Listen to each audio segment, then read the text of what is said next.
17 wa urais wako katika kinyang'anyiro hiki, 3 kati yao ni wanawake, akiwemo rais wa sasa Samia Suluhu Hassan. Raia pia wanapiga kura wabunge na madiwani katika uchaguzi ambapo Rais Samia Suluhu Hassan anatarajia kushinda. Raia milioni 37.7 wamesajiliwa kupiga kura na tume ya INEC. Jina liko linatafutwa, nikaambia yani halijaonekana kwenye vitabu. Wameangalia vizuri, nimekuta tayari jina langu linasomeka na nimepata haki yangu ya kupiga kura, nimeshaweza kupiga kura na sasa naondoka. Rais wa sasa na mgombea Samia Suluhu Hassan alipiga kura katika kituo cha Chamwino jijini Dodoma.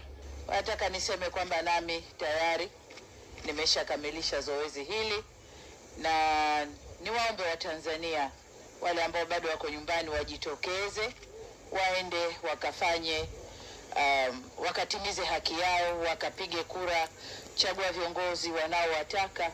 Saum Hussein Rashid wa chama cha UDP anayegombea urais naye alizungumzia haki ya kikatiba ya kupiga kura. Mgombea tumejipanga kwa namna ya kupokea matokeo.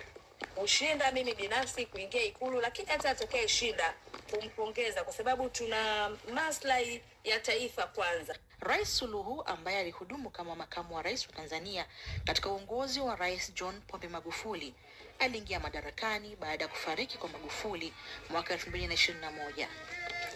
Baadhi ya wagombea viti mbalimbali kupitia vyama vikuu viwili vya upinzani hawakuruhusiwa kuwania viti hivyo. Kiongozi wa chama cha Chadema Tundu Lissu anakabiliwa na kesi ya uhaini na kwa sasa yupo rumande. Kesi yake ikitarajiwa kuendelea mwezi Novemba.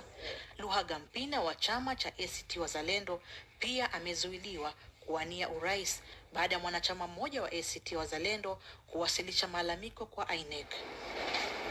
INEC imesema kwamba inatarajia kutangaza matokeo ya uchaguzi huo katika siku 3 zijazo baada ya kura kupigwa. Uchaguzi huo pia ukifanyika kisiwani Zanzibar. Agnes Penda, BBC. Hapo jana wakazi wa visiwa vya Zanzibar walipiga kura ya mapema, hii ikiwa ni kwa makundi maalum ikiwemo askari, maafisa wa tume na wahudumu wa afya. Na leo hii wananchi wengine wameshiriki katika mchakato huo. Hebu sasa tupate kauli za baadhi ya wapiga kura kutoka eneo hilo. Hali ya kwetu ni shwari, hakuna tatizo lolote kwa sababu napiga kura huku, lakini naishi kusini na lakini napiga kura huku, lakini toka nilipotoka hali ni shwari, hakuna tatizo lolote, amani ipo katika nchi yetu, alhamdulillah.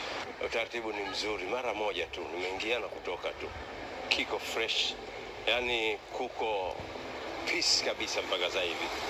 Hakuna chochote kibaya kilichotokea.